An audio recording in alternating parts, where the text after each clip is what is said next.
A real rough spot when the Browns get to 7-3, Brandon Marshall. Nick, not us, Brandon. The Browns are winning because of their defense. The Browns are winning because of their running game, not because of Baker Mayfield, buddy. So I do have the Browns winning, and I also have them winning big. I have them winning by 10, Jenna. I know you're not a huge fan of the Browns, but they will win this game.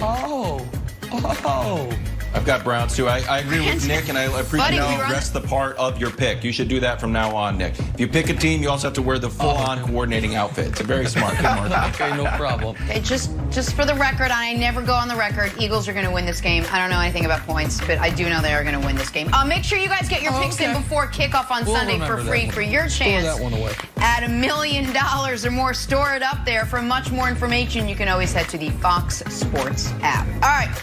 Time now for a little four things first. As always, Brandon, you are up first. You got Tom Brady playing Monday night when he should be sleeping. Yeah, guys, you're going to love this one. Let's look at what's holding back Tampa Tom. The last three primetime games go back to Chicago. And the whole mishap on, is it fourth down? Is it all that whole thing? You had that situation. And then they played against the Giants, and they almost lost against the Giants on primetime. And then the Saints, they played the Saints on primetime, and they got smashed.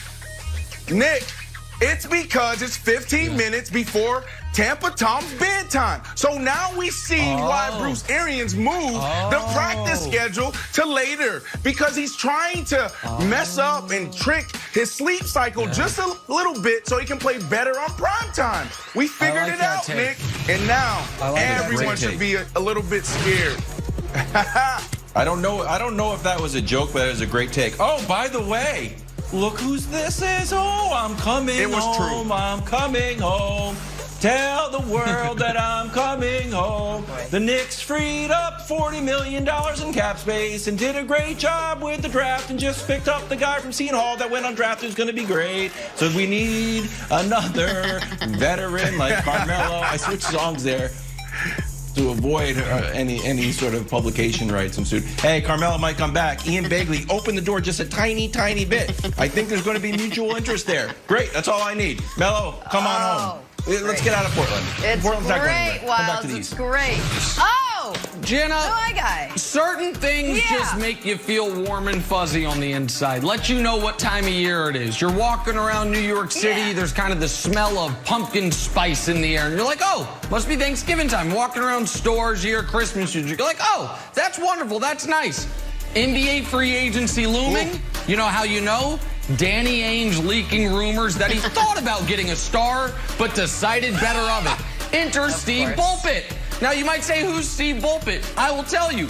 You know what team he covered for 35 years? The Boston Celtics. He's been told by a Western Conference source that the Celtics thought about James Harden, but thought better of it. You might say, Nick, Western Conference source, Danny Ainge in the East. Danny Ainge played for the Suns and coached the Suns, so I'm saying he is the Western Conference source, because much like with Anthony Davis or Kawhi Leonard or pick your superstar, the Celtics like thinking about acquiring the player, but never actually acquiring that player.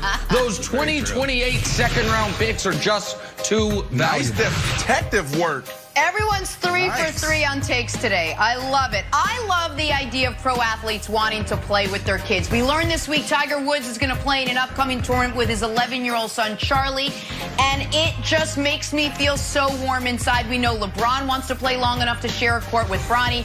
I love it, and I get it. It's so sweet. I waited 6 years to be able to share my pro athlete fitness abilities with my daughter, Harper. 6 years. And when we finally did it, and I saw her flexibility and her pliability and her mobility, I thought to myself, maybe fitness isn't for everyone. Maybe it's TV. Maybe what I need to do is bring her in here so she could watch a little bit of TV. Her form is better than yours. Shots at Harper? I took a little shot at a little one. But let me tell you, she's got the personality to really make it as a sports host. Way better than yours.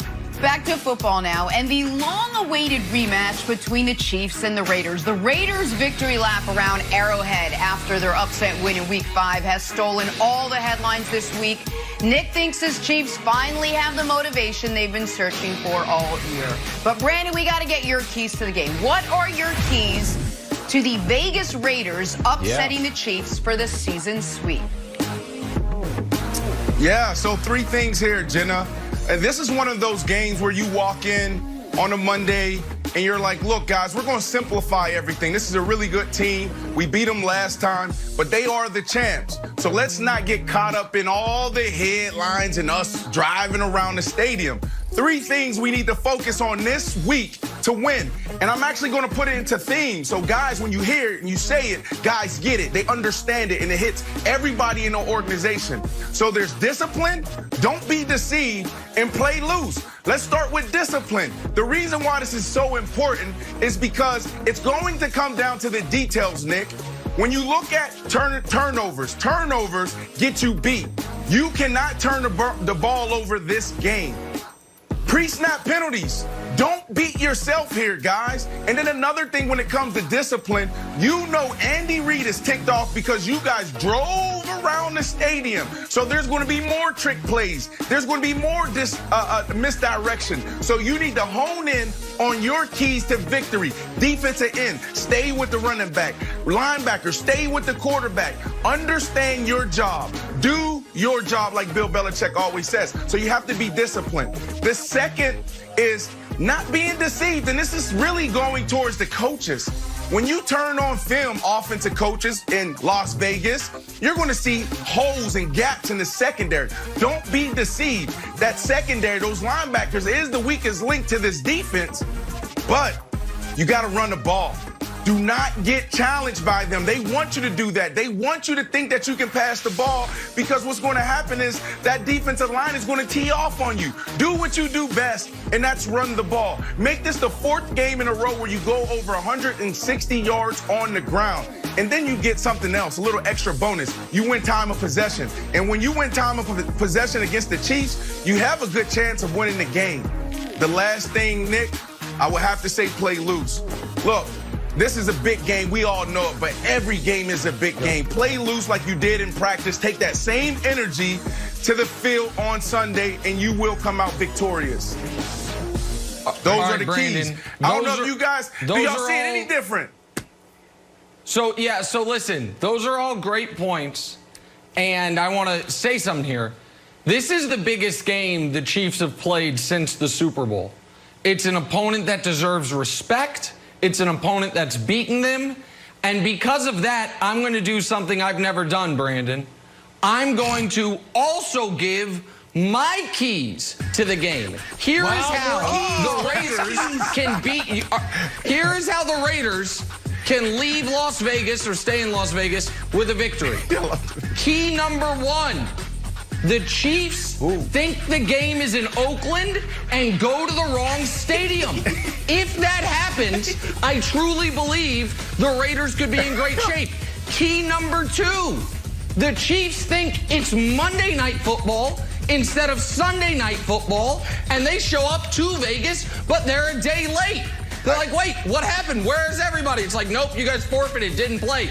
And key number 3, and I know you'll agree with this one, some prayer. David Carr, Derek Carr, which both of them can lead the team in a moment of unity and prayer. Because if the Chiefs show up to the right stadium on the right night and God doesn't intervene, this thing's going to be a mollywhopping. Oh, play loose and don't get deceived and do it. No. The Chiefs are fitting to crush these jokers. Yeah, what, Brandon? Tell me more. I thought you were going to be all the way wrong, but you got one right. The prayer is good. I believe in prayer. But, buddy, you are so disrespectful. This is the team that beat you before. Do you not remember what happened on October 11th? Do you not remember what happened on October 11th? You guys are the underdogs. I remember. Vegas, now all of a sudden, everybody forgot what happened in October. Yeah. Wow, help him out here. Help your guy out here. He's so disrespectful. You know what I also remember? You know what I also remember? The last time the Raiders went 2-0 against the Chiefs. Actually, wait, I don't remember that because it was a decade ago. I have no idea. I think I was still in college, so no, I don't remember that, Wild. You talking about the uniforms? Okay.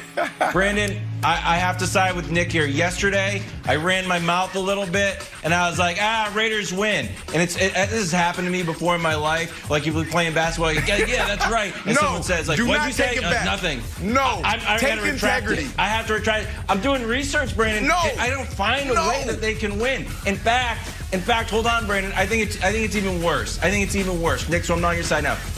We have been waiting to see one special